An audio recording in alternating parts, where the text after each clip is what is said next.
Alhamdulillahi Rabbil Alamin. Wassalatu wassalamu ala asyrafil anbiya'i wal mursalin wa ala alihi wa sahbihi ajma'in. Subhanaka la ilma lana illa ma 'allamtana innaka antal alimul hakim. La haula wa la quwwata illa billahil aliyyil azim. Rabbi shrah li sadri wa yassir li amri wa hlul 'uqdatam min lisani yafqahu qawli. Allahumma iftah alaina bi futuhil 'arifin bik. Allahumma ja'alna minal ladzina yastami'una al-qawla fayattabi'una ahsana.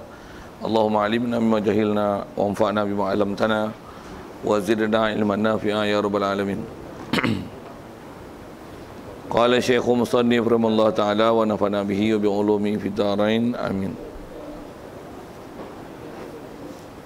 Kalau ikut kita masih di muka surat 1, kata Musannif rahimahullah ta'ala, masih dalam bab mukadimah kitab.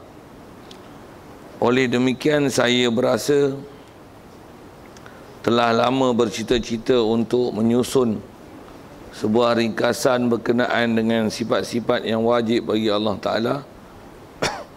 Oleh kerana permulaan dakwah Rasul-Rasul adalah menyuruh umatnya menyembah Allah Ta'ala. Berfirman Allah Ta'ala menghikayatkan Nabi Nuh alaihi salam. Itu bahasa saya. Hadirin sekalian, pertama sekali syukur, terima kasih kita kepada Allah Ta'ala. Syukur kita besar sekali. Pertama sekali adalah nikmat hidup masih diberi. Syukur juga kita dah dapat Islam. Lebih-lebih lagi syukur kita Allah Ta'ala jadikan kita boleh ke masjid, ke surau, dan boleh berada dalam majlis ilmu. Dengan kita berada di majlis ilmu itu, dapat kita memahami, mempelajari, memantapkan ajaran yang telah dibawa datang oleh Nabi SAW. Bersama dengan itu dapat pula kita membenarkannya, kita menerimanya, kita akuinya. Tidak ada apa-apa yang dibawanya oleh yang kita tolak. Dengan kita membenarkan apa saja yang dibawanya, itulah dikatakan iman. Syukur kita Allah Ta'ala hidupkan dalam keadaan Islam. Lepas tu boleh membenarkan pula ajaran Nabi, itulah dikatakan iman. Dijadikan kita pula boleh taat patuh perintah dia, tinggalkan larangannya, yang dikatakan taqwa. Diberikan pula kesihatan, kelapangan masa, yang dengan itu kita gunakan kesihatan dan kelapangan masa itu ke masjid, ke surau. Dapat kita hadir untuk berjemaah, dan pula dapat untuk tunggu berada dalam majlis ilmu. Malam ni insya-Allah kita nak menyambung, memulakan bacaan kitab baru daripada kitab Khulasah sifat 20 ni insya-Allah. Kata Musannif, oleh demikian saya berasa telah lama bercita-cita untuk menyusun sebuah ringkasan berkenaan dengan sifat-sifat yang wajib bagi Allah Ta'ala. Hadis sekalian, kita nak baca ni masih dalam mukadimah. Antara lain, kita setelah mulakan dengan bismillah, alhamdulillah, selawat dan salam dulu daripada kitab yang pengarang kita tulis ni. Dia kata, kitab yang kita baca ni ialah berkenaan dengan ilmu akidah, ilmu usuluddin, yang antara lain penjelasan diberi ilmu akidah adalah benda paling besar dalam kehidupan kita. Dengan ada akidah barulah sah ibadat kita. Tak sah ibadat melainkan dengan sahnya akidah. Hatta Islam yang kita perolehi sekalipun kita perolehi dengan mak ayah kita Islam, maka Islamlah kita. Islam itu takkan sah melainkan dengan ada iman. Iman tak sah melainkan dengan ada i'tiqad.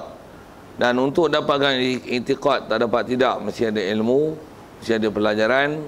Apatah lagi sebaiknya, macam mana dia akan bahas dan cerita nanti. Dan dulu pun kita dah belajar dengan kitab-kitab yang lepas. Untuk dapatkan yakin itu, untuk mantapnya adalah dengan dalil. Jadi antara lain yang kita bicara dulu macam tu, iaitulah berkenaan kita mesti faham bahawasanya akidah ialah benda besar dalam kehidupan kita. Apa-apa pun mestilah kita jaga akidah. Hatta kalau saya nak sebut gini, kalau nak kira kesihatan jasad dengan akidah dulu diutamakan. Biar mati akidah betul berbanding dengan hidup tapi akidah sesat. Nak menunjukkan bahawasanya akidah adalah benda besar. Itu je. Baik, macam mana pun kita ni masih mukadimah kitab, cuma itu ada kita terpanjang bicara. Walaupun kalau ikut nisbah pendetailannya ada ke hadapan, tapi ada yang kita dah sambilkan dulu, benda-benda besar yang sepatutnya dipaham dalam akidah. Pasal dia lah benda besar. Ada yang telah kita sambilkan dulu lah, agak kita detailkan tentang bab-bab sifat ketuhanan. Yang ni nak sambung baliklah kitab dia yang masih lagi mukadimah kitab. Baik, kata dia oleh demikian, dikata oleh demikian itu elok oleh kerana banyak sungguh ayat Quran yang menunjukkan bahawasanya ilmu tauhid adalah ilmu yang perlu didahulukan berbanding dengan ilmu-ilmu yang lain. Kata pengarang ni, saya berasa telah lama dah, kata dia, bercita-cita untuk menyusun sebuah ringkasan berkenaan dengan sifat-sifat yang wajib bagi Allah Ta'ala. Jadi nisbah dia punya cita-cita nak tulis ni lama dah, kata dia. Baik, pasal apa dia cita-cita sangat nak tulis, nak menyusun tentang sifat-sifat yang wajib bagi Allah Ta'ala ni? Dia nak menyusun ni oleh kerana permulaan dakwah Rasul-Rasul adalah menyuruh umatnya menyembah Allah Ta'ala. Semua Nabi-Nabi dan Rasul datang, perkataan besar dia yang mula-mula sekali ialah sembah Allah Ta'ala, tauhidkan Allah Ta'ala, intiraf Allah lah Tuhan sebenar, tiada Tuhan yang disembah dengan sebenarnya melainkan dia. Ungkapan yang disebut itulah kalimah tauhid, la ilaha illallah. Semua Nabi Rasul datang, mula-mula sekali ajakan mereka adalah la ilaha illallah. Hatta Nabi kita Muhammad sallallahu alaihi wasallam, dia datang pun perkataan mula-mula datang, yang dia datang, dia ajarkan kepada setiap orang yang dia jumpa ialah dia kata qulu la ilaha illallah. Kamu mesti kata, you must say, disebut apa dia, la ilaha illallah tu. Jadi semua Nabi Rasul datang, dakwah besar dia bukan suruh sembahyang, bukan suruh zakat, puasa, haji, tapi besarnya adalah la ilaha illallah. Okey. Jadi itu penyataan dia. Sikit dalil dia dan buat contoh dalam Quran nak menunjukkan yang dia kata semua Nabi Rasul itu memang permulaan dakwah mereka adalah mengajak umat dia sembah Allah Ta'ala. Yang ni dia nak sebut firman Allah Ta'ala menghikayatkan, menceritakan kepada kita Nabi Nuh AS. Yang masyhur kita, Nabi Nuh AS umurnya bunda kan pada ribu yang dekat 1000 tahun. Sepanjang 1000 tahun tu benda besar yang dia ajak apa? La ilaha illallah. Kalau dengan kalimah syahadahnya, yang ni sikit ayat Qurannya. Mana dia?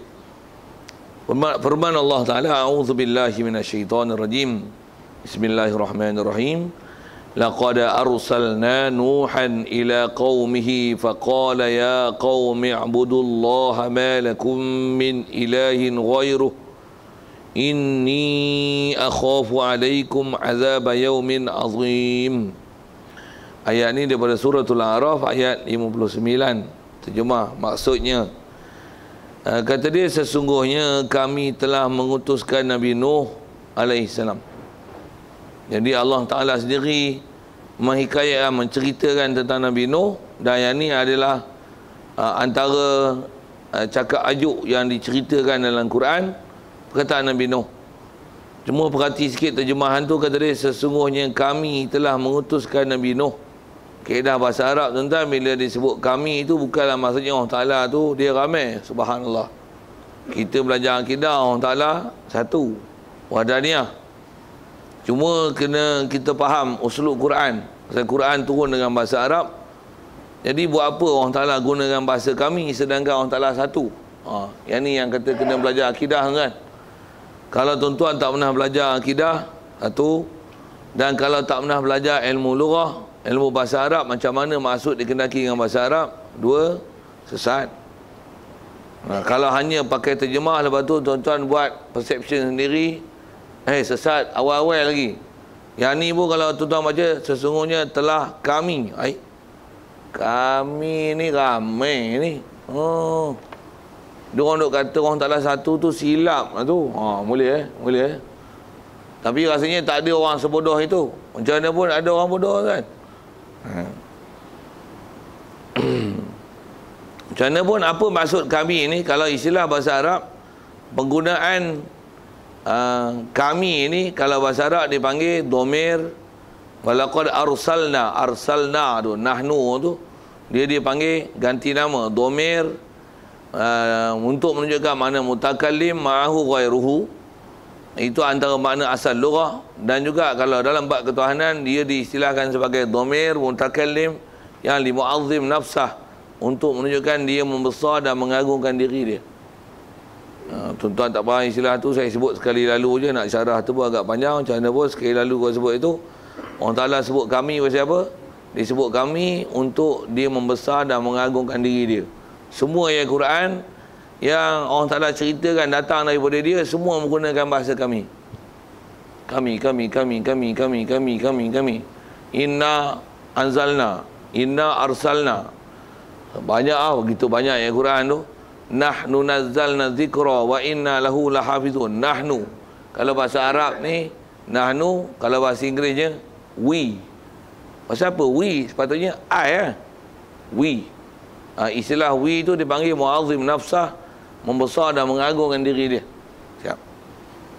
Sikit kalau ambil juga di situ, boleh ke Allah Ta'ala besar dan agungkan diri dia? Dia Tuhan weh. Memang kebesaran layak untuk diri dia. Apa salahnya untuk dia membesar dan mengagungkan diri dia? Memang yang boleh membesar dan mengagungkan diri hanya Allah Ta'ala. Kita memang tak dibenarkan untuk membesar dan mengagungkan diri. Bahkan kita disuruh tawadhu, merendah diri. Allah selayaknya untuk dia membesar dan mengagungkan diri dia. Dalam Quran pun Allah Ta'ala ceritakan tentang sifat dia. Semuanya menceritakan kebesaran dan kehebatan dia. Jadi dia menggunakan bahasa kami itu adalah untuk menisbahkan dan membahasakan diri dia adalah sangat hebat, agung dan besar.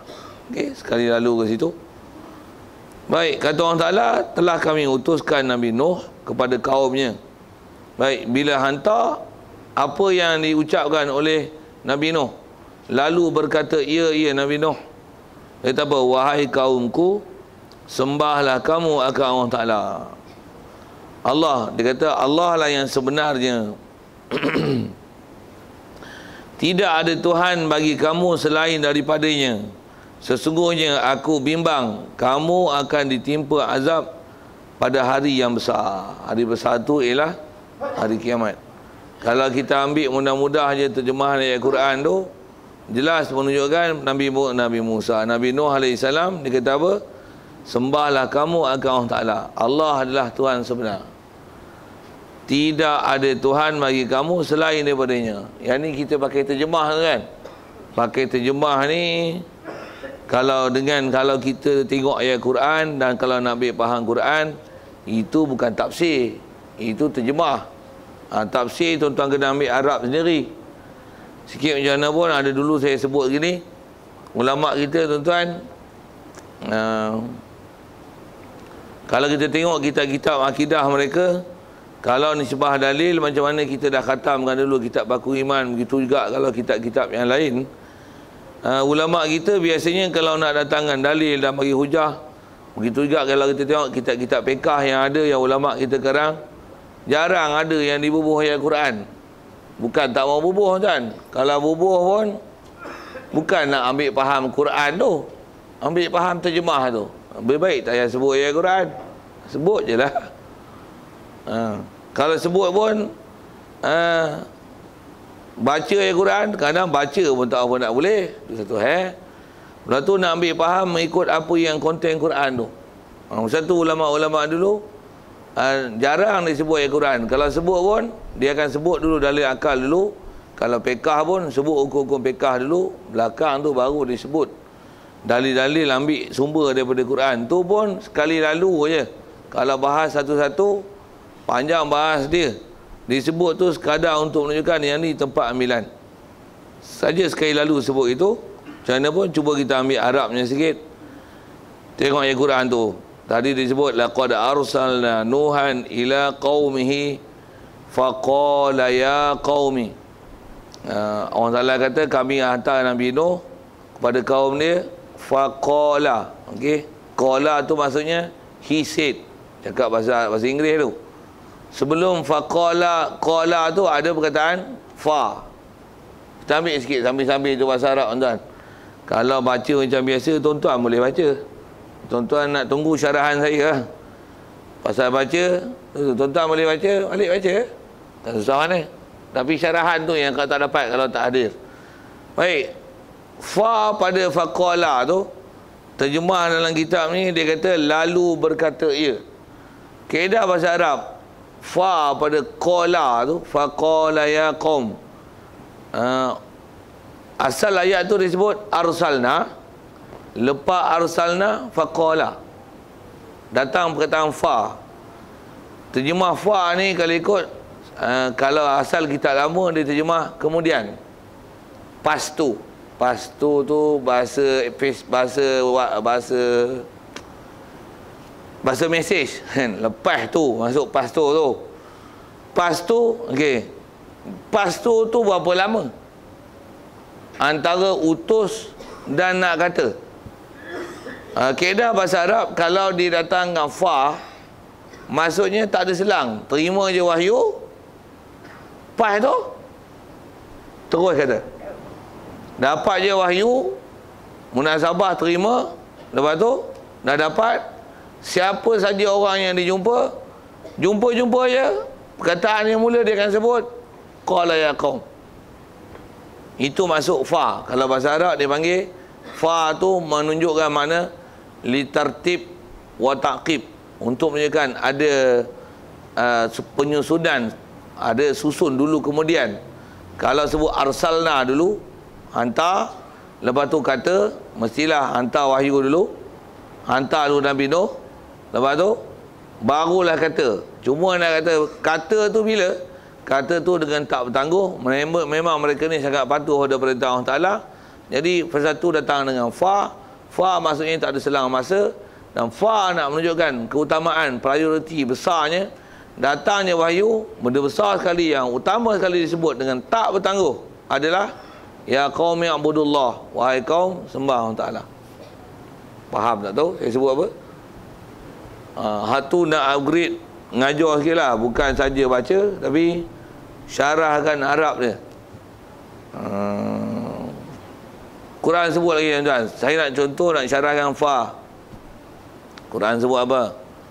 Fa idza qudiyatis salatu fantashiru fil ard. Fa idza qudiyatis salah. Ayat tu rasanya kalau kita biasa dengar ayat Quran, orang imam-imam selalu baca ayat tu ambil pada surah Jumaah tu. Apa cerita dalam Quran tu? Fa idza qudiyatis salatu. Apabila telah ditunaikan sembahyang, maksud sembahyang tu sembahyang Jumaat. Apa buat? Fantashiru fil ardi. Fantashiru. Asalnya perkataan surah tu intashiru, bertebaranlah kamu atas muka bumi. Perkataan bertebaran tu pada intashiru. Sebelum intashiru tu ada perkataan fa. Apa maksud fa tu? Sembahyang dulu, lepas tu intashiru. Pula tu fa. Berapa lama antara sembahyang Jumaat tentang tuan-tuan nak pergi buat urusan balik? 2 jam? 3 jam? Tak. Habis selesai sembahyang. Cuma kaedah bahasa Arab disebut fa li tartib wa taqib. Maksudnya dia ada susun atur letak. Kalau kata sembahyang, lepas tu baru bertaburan atas muka bumi, datangkan fa tu, dia mesti tertib satu dan menunjukkan taqib. Taqibu syai', kaedah ulama tafsir sebut dengan kaedah nahwu, taqibu syai' bihasabi syai'. Mengiringi sesuatu adalah munasabah dengan sesuatu. Apa maksudnya mengiringi sesuatu, munasabah dengan sesuatu? Lepas sembahyang dengan fantashiru tu, datang dengan fa tu maksudnya sembahyang, habis sembahyang buat apa? Wiridlah dulu, bacalah sikit ayat kursi. Banyak amalan-amalan Nabi yang mengajar, dan bacaan-bacaan yang datang Rasulullah jadi amalan dia selepas daripada sembahyang fardu. Wahabi je kata tak ada. Pasal Wahabi ni kepala otak dia sengit sikit. Bopi tu awal-awal sepak-sepak buat-buat tu, dia kata bid'ah. Tak ada bid'ah. Dia pun tak reti, bodoh. Berlambak-lambak ayat Quran, suruh beramal dengan amalan. Asal saya nak sebut ialah habis je sembahyang, belah ke? Tak belah lagi. Bacalah ayat Quran. Berapa banyak ayat Quran, hadis-hadis Rasulullah pernah sebut, aku suka kamu sebut perkataan ni pada fi duburi kulli salah. Habis je sembahyang sebut ni. Allahumma a'inni ala zikrika wa syukrika wa husni ibadatik. Macam-macam doa tuan-tuan Rasulullah ajar. Begitu juga bacaan-bacaan ni ajar. Subhanallah, alhamdulillah, Allahu akbar. Lepas sembahyang fardu. Kalau nisbah nak beramal semua tuan-tuan tentang hadis yang Rasulullah pernah ajar kepada kita, 3 jam saya silap tak habis Tapi pilihlah yang ulama pun dah pilih mana yang ni yang paling kuat, yang ni yang common, yang ni yang biasanya mudah untuk diamal. Kerana pun saya nak sebut ialah lepas sembahyang ada amalan yang biasanya dibuat, teruskan. Lepas tu doa. Ada doa ke lepas sembahyang? Ada. Sikit kalau ambil ayat Quran, mana ayat Quran? Juga dengan gunakan uslub fa. Fa idza faraghta fansab wa ila rabbika farghab. Semua datang fa tuan-tuan. Ayat Quran tu setengah ulama tafsir kata maksud macam ni. Fa idza faraghta, bila kamu dah selesai, fansab, susunlah kamu. Asal terjemahnya tu, dirikanlah oleh kamu, susunlah kamu. Fa idza faraghta fansab wa ila rabbika farghab, kepada Tuhan kamu maka gemarkanlah. Terjemah macam tu je. Faham tak maksud? Ni kita ayat Quran baca mentah-mentah tuan-tuan tak faham. Ulama bagi tafsir. Apa maksud fa iza faraghta? Ai fa iza faraghta minas solah. Bila kamu dah selesai pada sembahyang, fansab, susun doa. Fansab ai fansubil awrada. Setengah ulama tafsir menafsirkan gitu. Kamu susun apa? Susunlah wirid-wirid kamu, zikir-zikir kamu, amalan kamu lepas pada sembahyang. Baiklah, susun zikir, buat apa? Wa ila rabbika, kepada Tuhan kamu, farghab, maka gemarkanlah. Gemar tu gemar apa? Kata ulama tafsir, farghab tu fasra'u ila doa, bersegeralah kamu dengan berdoa. Jadi ada dalil suruh berdoa. Cuma tengok tafsir lah. Kalau ayat Quran mentah-mentah macam wadah-wadah, seolah-olah Quran ni macam tak ada mana. Siapa mana boleh Quran tak ada mana? Macam mana pun saya nak sebut apa? Ada ayat tu pun yang terdekat sebut tentang bab sembahyang. Fa iza faraghta fansab. Habis je fansab, susun terus wirid. Waktu habis je wirid buat apa? Farghab, gembarkanlah, maksudnya terus doa. Jangan selang-selang. Susun elok-elok doa. Nak cerita tak mana tadi? Cerita fa iza qudiyati solah, buat amalan yang sepatutnya. Quran yang fa iza faraghta fansab wa ila rabbika farghab, menafsirkan fa iza qudiyati solah, apabila telah ditunaikan sembahyang, buat amalan tu. Lepas tu buat apa? Fantashiru, fa ni. Apa maksud fa? Terus langsung. Asal kita bicara faqala ya qaumi arsalna faqala ya qaum. Terima je wahyu, dah terima. Mestilah balik Bukit Tursina dulu. Silap. Itu Nabi Musa ni. Nabi Nuh lah terima wahyu. Biasanya terima wahyu bukan terima depan orang ramai. Terima. Lepas tu mestilah akan jumpa orang. Dia ada perselangan masa yang munasabah. Bahasa Arab ulama menafsirkan dengan dia kata fa ni litartib wa taqib wa taqibu syai' bihasabi syai'. Mengiringi sesuatu adalah bihasabi syai', dengan munasabah sesuatu. Jadi kalau sebut kata terima wahyu dengan nak berdakwah, tentulah ada selang antara terima wahyu dengan dakwah yang munasabah. Jadi terima wahyu, jumpa orang, dakwah. Asal nak sebut tu ialah fa. Nak menunjukkan bahawasanya prioriti besar Nabi Rasul, terima je wahyu, apa dia? Ya qaum ya'budullah. Tauhid dulu. Nak syarah kat tu je. Cuma ada input fa sikit. Fa ya tuan. Fa je tu.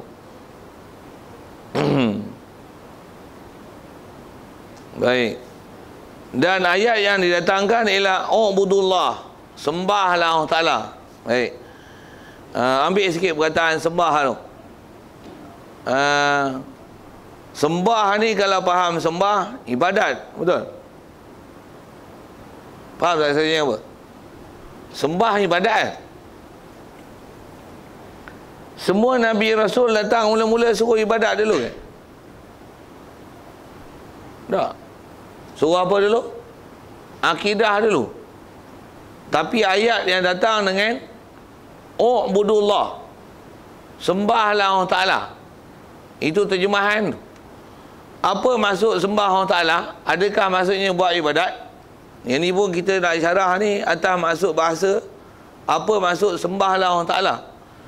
Yang ni ayat ni begitu juga beberapa ayat yang dia datang. Semua tu kalau kita perhati nanti datang dengan format yang sama. Jadi ke depan nanti saya tak syarah lah tu. Masuk Ubudullah. Kalau kat kita pun ada ayat-ayat Quran yang Allah Ta'ala datangkan pada orang beriman suruh sembah Allah Ta'ala. Misalnya ayat-ayat Quran sebut ya ayyuhallazina amanu ubudullah, wahai orang yang beriman sembahlah Allah Ta'ala. Sikit soal, orang beriman tak sembah Allah Ta'ala ke? Sembah untuk suruh sembah lagi buat apa? Yang ni yang tuan-tuan kena belajar ilmu tafsir.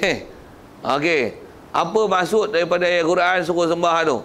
Atas kata sebut ulama, maksud sembah Allah Ta'ala itu adalah kekalkan berterusan mentauhidkannya. Perkataan memang sebut ubudullah, tapi dengan mana dawimu ala tauhidi, kekalkanlah oleh kamu dengan mentauhidkan Allah Ta'ala, dengan mengiktikadkan dialah satu-satunya Tuhan. Dialah satu-satunya Tuhan sebenar, tak ada Tuhan lain selain daripada dia. Kenapa pula kena syarah macam tu? Pasal tak ada Nabi Rasul datang ajar-ajar buat ibadat. Sembah Allah. Tak. Semua datang-datang, semua dengan mengaku la ilaha illallah. Jadi budu tu asal makna sembah, tapi dengan makna dawimu ala tauhidillah. Kamu kekalkanlah itikad kamu. Kalau kepada orang beriman, maksudnya kekalkan tauhid Allah Ta'ala. Kalau orang yang tak beriman lagi, maksud ubudullah tu maksudnya wahiduhu. Kamu tauhidkan dia. Maksudnya itikadlah, berpeganglah, yakinlah bahawasanya Allah lah satu-satunya Tuhan. Selain pada dia adalah bukan Tuhan. Kalau orang anggap Tuhan pun, dia bukan Tuhan. Itu anggapan orang, itu adalah Tuhan. Sebenarnya selain pada Allah Ta'ala adalah bukan Tuhan. Sedikit syarahan di belakang tu. Allah Ta'ala sebut di belakang daripada ubudullah, iaitu malakum min ilahin ghairuhu. Tidak ada bagi kamu yang munasabah untuk kamu, layak untuk kamu, munafaat untuk kamu, ada Tuhan selain daripada dia. Memang tak ada. Kalau tengok uslub Quran tu tuan, ayat tu power tu. Ayat suruh tauhid Allah Ta'ala, dan untuk menunjukkan bahawasanya memang tentang ketuhanan ni hanya pada Allah Ta'ala, selain daripada Allah adalah bukan Tuhan. Jadi nak ambil faham pada Quran tu, tentulah nak kata Nabi Rasul datang, terima je wahyu, benda besar dia bawa adalah ajaran tauhid. Siap. Sikit kita tengok yang kita punya, yang sedia ada kat kita. Kita memang beranak-beranak dah dapat Islam. Memang kalimah syahadah yang diajar adalah la ilaha illallah. Terjemah pun kita dengar lama lah, tiada Tuhan disembah dengan sebenarnya melainkan Allah. Moden yang kita dengar, tiada Tuhan selain Allah. Okey, dia ada makna yang sepatutnya kena bagi mantap. Itu yang kita nak belajar nanti insya-Allah. Okey, kita tengok sikit.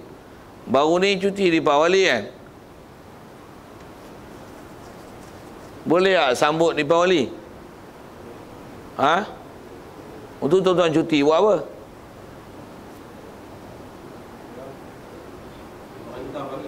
Pemerintah hari cuti.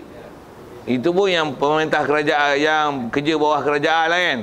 Yang kerja sendiri, tuan-tuan cuti tak? Pasal apa tak cuti? Apa nak sambut di Pak Wali? Kita tak diajar menyambut di Pak Wali dengan kaedah syarak. Menyambut di Pak Wali ni adalah ajaran kerajaan Malaysia. Begitu. Kerajaan Malaysia yang mendominankan kerajaan kita, Malaysia nasional lah.